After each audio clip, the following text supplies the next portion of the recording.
Hello everyone. Today I'm going to discuss the comparison of two distribution with the help of Boles coefficient of skewness.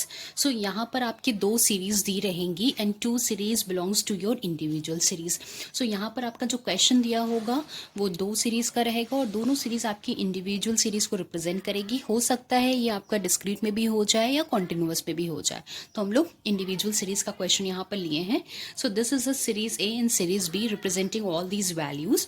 सो इस case में हम लोग पहले series A का Bowley's coefficient of skewness calculate करेंगे और फिर series B का कैलकुलेट करेंगे इंडिविजुअल सीरीज के फॉर्मूले की हेल्प से. और फिर उसके बाद हम लोग उन दोनों सीरीज को कंपेयर करेंगे और देखेंगे कि कौन सी वैल्यू ज़्यादा है या कम है और विच इज़ मोर स्क्यूड और which is less skewed. So here I had taken a question of individual series as you can see. तो सबसे पहले हम लोग सीरीज ए देख लेते हैं. तो सीरीज ए आपकी इंडिविजुअल सीरीज को बिलोंग करती है. तो उसके लिए आपको सबसे पहले जो सीरीज दी होगी क्वेश्चन में उसको अरेंज करना होगा इन असेंडिंग ऑर्डर. तो यहाँ पर हम लोग सबसे पहले असेंडिंग ऑर्डर में सीरीज को अरेंज कर लेंगे और उसके बाद फर्स्ट, सेकेंड और थर्ड क्वार्टाइल को कैलकुलेट करेंगे. So as in case of individual series the formula for calculating first quartile is Q1 is equal to n plus 1 by 4th value. n here is you can see यहाँ पर जो हमने series arrange की है उस case में number of item जो है वो 11 दिया हुआ है. सो 11 plus 1 by 4th value will give you 12 by 4th value and will give third value. So यहाँ पर सीरियल नंबर हम लोगों ने लिख रखा है. तो थर्ड वैल्यू की आपकी सीरीज ए की जो वैल्यू है वो 31 आई हुई है. So that means first quartile हम लोगों का 31 आ गया है. Now similarly we can go for the calculation of second quartile that is 2n plus 1 by 4th value. तो n plus 1 by 4th हम लोगों ने कैलकुलेट कर रखा है दैट इज थर्ड वैल्यू. तो थर्ड वैल्यू डायरेक्टली हम लोगों ने यहाँ सब्सटीट्यूट कर ली that is 2 into 3 will give you sixth value. So इस सीरीज में अब देखेंगे सिक्स वैल्यू पे क्या है 34. So 34 is your second quartile value. Now third quartile का फॉर्मूला है 3n plus 1 by 4th value. n plus 1 by 4th is your third value. So 3 into 3 will give you ninth value.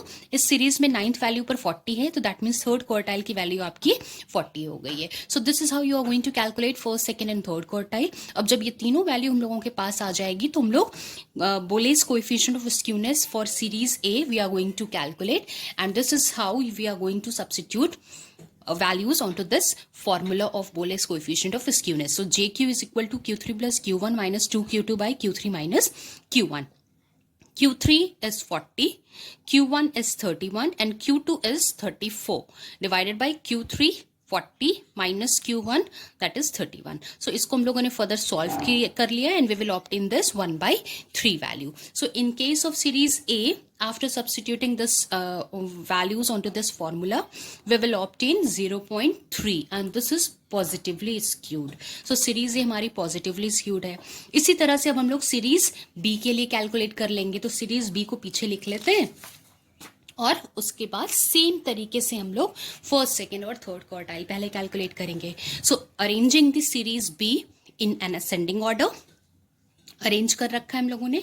Then first, second, third quartile calculate करेंगे. Same n plus 1 by 4th value for first quartile. Here n is 11 so same है आपकी third value. So in this case third value is 12. So 12 हम लोगों की first quartile की value आ गई. Second quartile में 2 multiply by third value we will obtain sixth value. Sixth value is 20. So second quartile की value हम लोगों की 20 आ गई है.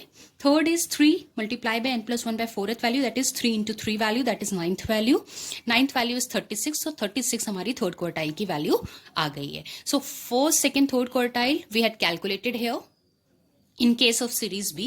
Now substituting all this value onto this formula of Boles coefficient of skewness that is JQ is equal to Q3 plus Q1 minus 2Q2 by Q3 minus Q1. So Q3 is 36, Q1 is 12 minus 2Q2 is 2 multiplied by 20 divided by Q3 36 minus Q1 minus 12. We will obtain all these after doing all this calculation we will obtain 0.3. So series B की जो हमारी Boles coefficient of skewness की value आई है वो 0.3 है. As you can see in both the case in series A and in series B the value is same और दोनों positive है और वैल्यू भी सेम है. So you can say both the series are equally and positively skew. अगर इन दोनों में कोई एक वैल्यू ज्यादा होती तो उसको आप बोलते हैं that value is, or that series is more skew or more positively skew or less positively skew. So यहाँ पर दोनों वैल्यू सेम आई है, इसलिए यहाँ पर हम लोग बोलेंगे both the series are equally and positively skew. So this is how you can see how we had calculated the Boles coefficient of skewness in case of individual series. Now that's all for today, and here we comes to an end of unit 2. In the next session, I am going to start a new unit or a new chapter, you can say, that is correlation. Thank you everyone. Have a nice day. Bye bye.